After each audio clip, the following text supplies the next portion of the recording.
revenue streams that are just going completely out the window, or someone else is capitalizing off of your music and you don't know it.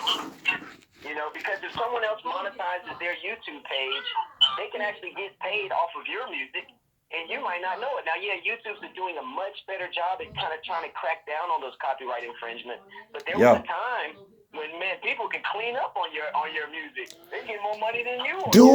Dude, I get, bro, I get so much flack off of fucking sharing old Throwback Thursday Little John post of freaking Trillville through UMG, and they file a claim on freaking copyright. Like, you're not the owner. I'm like, hey, guns down. I'm just sharing, you know. And 2 months later, they verify the post. Like, hey, the post is cleared. I'm like, wow. So that aspect on the cracking down, yes, they're cracking down. I mean, that's good. I'm not gonna say it's kind of good. That's good for making sure the right people get credit. Right, that's what I was gonna say. Especially for us, because we're the creators. So that's why it's good, and it's gonna continue to get better. You know, the more and the more, like we're going to cover in the next lesson, how the PROs have agreed to pay 25% more to the people who take their music serious enough to go through these steps.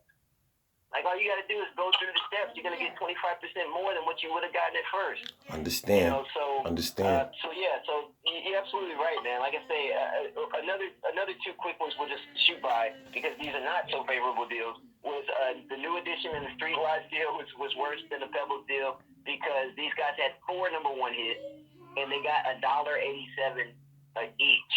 Okay, they have 4 #1 hits. They're touring the world and they think they're living a high life. And when their checks came, they got $1.87. Okay, and then the worst deal to me of that's New Edition. That was New Edition. Yeah, New Edition. So and to me the worst deal of all time was yo.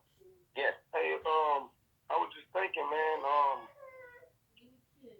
we might need to incorporate Cole's story into all of this right here, because he has a big story about how it's the same thing that happened to him, and it's still happening to him right now, bro.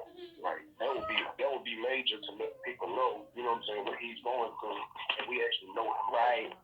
Saying, right. And you know right now, but I'm just saying, like, the way you're talking about all these people, and, you know, I remember this from, when I took the course and stuff, but, like, I'm just thinking now, like, man, his story needs to be heard too, bro. You know what I'm saying? Yeah, man. Feel free to share. Feel free to share some of it. If you feel up to it, you can share some if you'd like to just give a snippet of it, a tidbit of it. Man, well, I mean, just real quick, man. He told me he got a check in the mail the other day for $130.